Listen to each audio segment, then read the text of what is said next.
দাবি action to action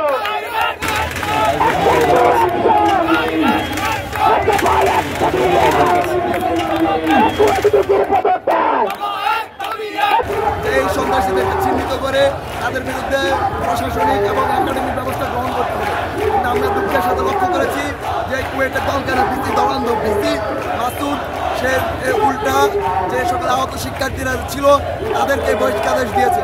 আমরা এই বহিষ্কারাদেশ তীব্র নিন্দা এবং প্রতিবাদ জানিয়েছি। আমরা বলেছি যে এই বহিষ্কারাদেশ অনতিবিলম্বে প্রত্যাহার করতে হবে।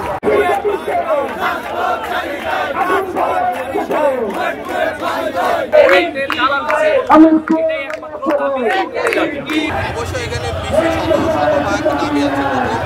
প্রথম শতভাগ তার দোষ আছে। প্রথম দোষ হলো সে শিক্ষার্থীদের নিরাপত্তা দিতে ব্যর্থ।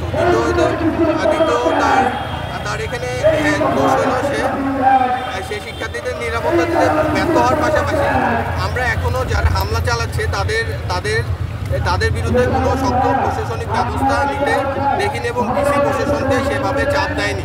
পাশাপাশি যারা হামলা চালিয়েছে তাদের বিরুদ্ধে ব্যবস্থা তো নেয়নি, বরং আমাদের যারা জুনিয়র যারা সাধারণ শিক্ষার্থী তাদের বহিষ্কার করা হচ্ছে, তাদের বিভিন্নভাবে মামলা দিয়ে তাদের বিভিন্ন ভোগান্তির মধ্যে ফেলা হচ্ছে এবং তাদের ফ্যামিলিকে ফোন দিয়ে হুমকি দেওয়া হচ্ছে।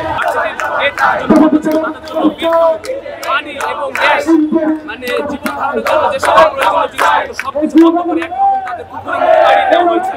সেখান থেকে আমাদের ভাইরা আবার তারা ভেঙে হয়েছে, সেখানে তাদের তবুও তাদের হলে অবস্থান করে দেওয়া হয়নি। যারা খোলা আকাশের নিচে মাঠ কাটিয়েছে তারা সব রকম মানে মানবতার অবস্থা জীবনযাপন কাটিয়েছে, তবুও আমরা সেই দালাল ভিজিট কোনো করিনি। সে বলি ছাড়ি সে বলেছে এই বেশিরভাগ শিক্ষার্থী এই আন্দোলন দালালি করার কথা